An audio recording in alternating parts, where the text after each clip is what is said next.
नमस्कार दोस्तों, सब्सक्राइब करें हमारे चैनल को और बेल आइकन को प्रेस करके ऑल पर क्लिक करें। आज हम आपको सुनाने जा रहे हैं एक पौराणिक कथा। जब ययाति ने मरने से किया इनकार तो यमराज ने रखी यह शर्त। भारत के चक्रवर्ती सम्राट ययाति को उनके ससुर दैत्य गुरु शुक्राचार्य ने वृद्ध हो जाने का श्राप दिया था। उनके श्राप के चलते वे तुरंत ही वृद्ध होकर मृत्यु की ओर बढ़ने लगे थे।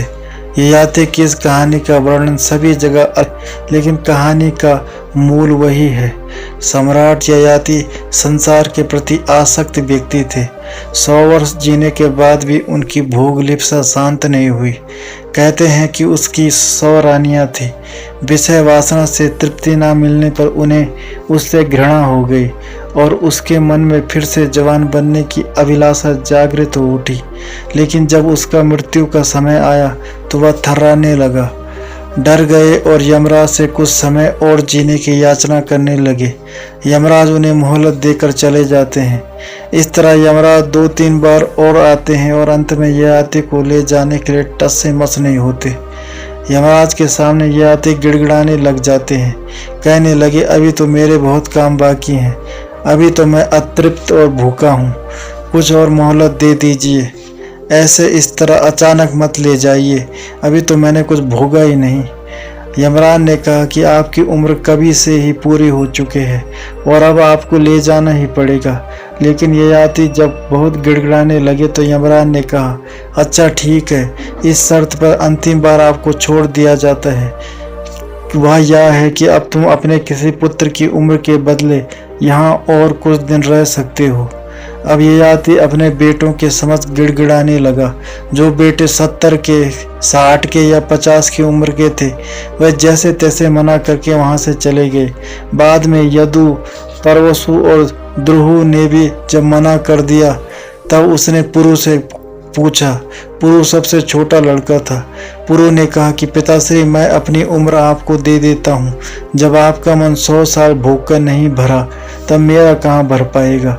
तुम मुझे आशीर्वाद दो। ययाति बहुत खुश हुए और कहने लगा कि तू ही मेरा असली बेटा है। यह सब तो स्वार्थी हैं। तुझे बहुत पुण्य लगेगा। तूने अपने पिता को बचा लिया, इसलिए तुझे स्वर्ग मिलेगा। 100 साल के बाद फिर मौत आई और बाप फिर गिड़गिड़ाने लगा और उन्होंने कहा कि अभी तो कुछ भी पूरा नहीं हुआ है। ये 100 साल ऐसे ही बीत गए कि पता ही नहीं चला। पल में बीत गए। तब तक उसके 100 बेटे और पैदा हो चुके थे। नई नई शादियों की थी। मौत ने कहा, तो फिर किसी बेटे को भेज दो। और ऐसा चलता रहा। ऐसा कहते हैं कि ऐसा 10 बार हुआ। ययाति 1000 साल का बूढ़ा हो गया। तब भी मौत आई और मौत ने कहा, अब क्या इरादे हैं। ययाति हंसने लगा। उसने कहा, अब मैं चलने को तैयार हूँ। या नहीं कि मेरी इच्छाएं पूरी हो गई। इच्छाएं वैसी की वैसी अधूरी हैं, मगर एक बात साफ हो गई कि कोई इच्छा कभी पूरी नहीं हो सकती। मुझे ले चलो, मैं ऊब गया। यह भिक्षा पात्र भरेगा नहीं। इसमें तलहटी नहीं है। इसमें कुछ भी डालो या खाली का खाली रह जाता है। जीवेषणा शरीर से बंधी हो, इच्छाओं से बंधी हो, मन से बंधी हो तो संसार और जीवेषणा सबसे मुक्त हो जाए। ना संसार, ना शरीर, ना मन, तो जीवेषणा नहीं रह जाती।